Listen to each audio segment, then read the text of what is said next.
Welcome back. In focus हैं हसन खान साहब, senior तज्जिया निगार हैं, और ब्रिगेडियर रिटायर्ड वकार हसन साहब। हसन, मुझे ये बताइए कि अब बात करते हैं जो सीएम खैबर पख्तूनख्वा का ये कहना है कि अफगानिस्तान के साथ बातचीत जो है वो उन्होंने इजाज़त मांगी थी और फेडरल गवर्नमेंट ने जवाब नहीं दिया, और समझते हैं कि दहशतगर्दी को अगर आपने जड़ से ख़त्म करना है तो बातचीत का जो सिलसिला है वो आपको करना पड़ेगा। आप इससे एग्री करते हैं जो उनका बयान है? देखिए नादिया, मेरे ख्याल में इसमें थोड़ा सा मैं नहीं समझता हूँ कि खैबर पख्तूनख्वा गवर्नमेंट और for that matter any other provincial government की इतनी कैपेसिटी होगी या उनका कि वो एक दूसरे मुल्क के साथ जो है ना किसी भी मौजू पे जो है वो नेगोशिएट करे। ये फेडरल गवर्नमेंट की रिस्पॉन्सिबिलिटी है, और फेडरल गवर्नमेंट की इस कैपेसिटी के साथ साथ एक मुतल्लिका इदारे होते हैं, उनमें आप देख लें कि सिक्योरिटी के इदारे अगर नेगोशिएशन में, या फॉरेन ऑफिस होता है या दीगर इदारे होते हैं जो इस नेगोशिएशन में ट्रेन होते हैं। और फिर मौजू क्या है, मतलब ये है कि अगर ट्रेड का मसला है अफगानिस्तान के साथ तो वो भी प्रोविंशियल नहीं है, वो फेडरल गवर्नमेंट का मसला है। अगर मतलब ये है कि बॉर्डर पे कोई मसाइल है तो उसके साथ भी सूबे का कोई कंसर्न नहीं है, वो भी मरकज का मसला है। रेफ्यूजीज का मसला है तो ये भी मरकज का है।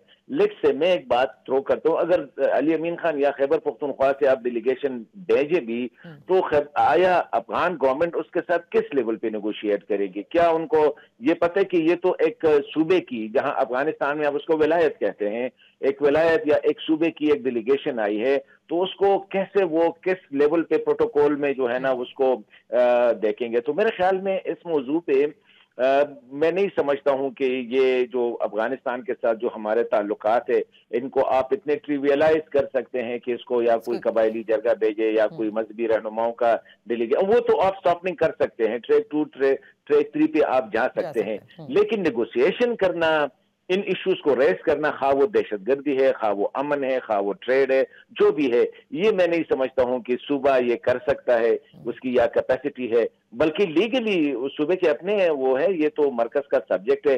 तो अली अमीन खान, मुझे इसमें नहीं लगता है कि ही हैज एनी से इन इट। ओके, और बिल्कुल एक तो जो तरीकाकार भी है उसके हवाले से मैं बात करना चाहूंगी। ब्रिगेडियर साहब, आप समझते हैं कि दहशतगर्दी के हवाले से, क्योंकि पाकिस्तान की ये शिकायत भी रही है और कई बार अपना रेड फ्लैग भी रेज किया है कि अक्रॉस द बॉर्डर जो है वो दहशतगर्द आते भी हैं और दहशतगर्दी भी हो रही है।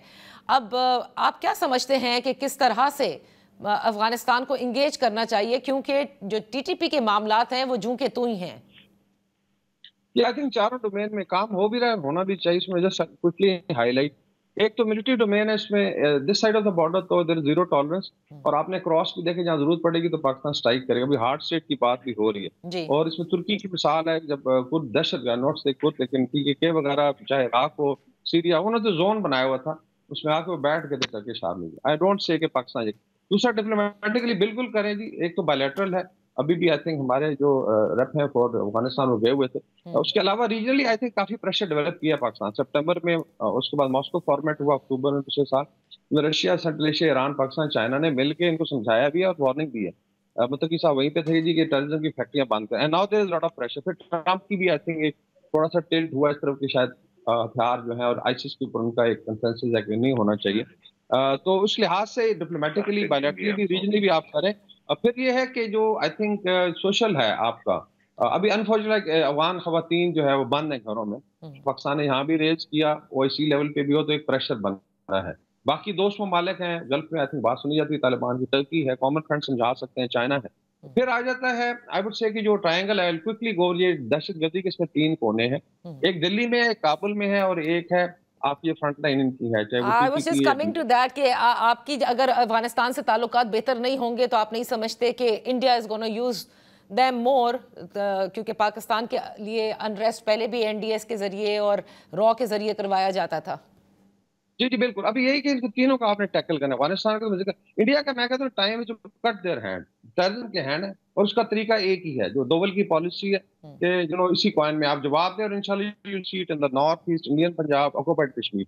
आप फिर ठीक है, भारत शुड देन पे इन द सेम, पाकिस्तान उसी कॉइन में पे करे, जो भी आपके रिसोर्सेज आप इस्तेमाल करें, और ताकि फिर एक रिकॉयल आए वहां पे, एंड दे शुड बेसिकली। बाकी दोनों दहशत तंजीमों को आपने फ्रंट लाइन पे लड़ना है, जहां लेट्स से कोई हथियार डालता है तो it is welcome, otherwise they have to, I feel that they should be limited to the last match, चाहे वो बीएलए और चाहे टीटीपी। और in the end of the year आप देखेंगे जो हार्ड स्टेट की बात हो रही है, उस तरफ पाकिस्तान मूव करेगा, उसके अलावा कोई चारा नहीं है। इट कांट बी ओके, कि आके सही। मैं आखिरी कमेंट भी लेना चाहूंगी हसन आपसे, we have hardly a minute. Hard state की तरफ जाना होगा, आप ये समझते हैं यही हल है दहशतगर्दी से निपटने के लिए? देखिए, बिल्कुल यू हैव टू, मेरे ख्याल में इससे अलावा कोई ऑप्शन नहीं है। अभी तक हमारी जो सॉफ्ट स्टेट पॉलिसी थी, हमारे इंस्टीट्यूशनल डिके हो रही थी, बाकी जो है आप देखे कोऑर्डिनेशन का फुकदान था, करप्शन का फुकदान था, इंटरनल हमारे जो एडवर्सरीज है, एक्सटर्नल एडवर्सरी है, उनके लिए एक फ्री सा माहौल था कि जी कोई भी आके वो नानी का घर समझते थे कि हर जगह से कहीं से भी है ना उठ के इधर आते थे, कार्रवाइयां भी करते थे। ऊपर से हमारी जो इंस्टीट्यूशनल कैपेसिटी थी वो इस वक्त मेरे ख्याल में ये डिसीजन लेना चाहिए और क्रॉस द बोर्ड होना चाहिए और इसमें एक कोऑर्डिनेटेड अगर एफर्ट्स हम करें, जिस तरह अभी ये कार्रवाइयां शुरू हुई है कि टारगेट करो और दिखाओ लोगों को कि यार ये हो गया है, और जहां भी है वेयर एवर दे आर। अभी इस वक्त मेरे ख्याल में पाकिस्तान की कैपेसिटी भी है, हमारी एयर कैपेसिटी भी काफी इंप्रूव हो चुकी है, ग्राउंड कैपेसिटी भी इंप्रूव हो चुकी है, इंटेलिजेंस हमारे पास है। The problem was an action. हमारे यहाँ अभी तक मैं समझता हूं कि ये जो सारा मसला है ये एनेक्शन का है और ये एक दूसरे को पास ऑन करना है कि जी ये आपकी रिस्पॉन्सिबिलिटी है, ये उसकी रिस्पॉन्सिबिलिटी है। कोई रिस्पॉन्सिबिलिटी लेता नहीं था। We have to take the responsibility and take the action. The rest ये इतना मसला नहीं है। मुझे तो ये सिंपल इरिटेंट्स लग रहे हैं। It's not that big one के कांट बी हैंडल्ड। ओके जी, बहुत बहुत शुक्रिया, thank you so much for participating. Focus इसी के साथ प्रोग्राम का वक्त खत्म होता है। इजाजत दीजिए, अल्लाह हाफिज।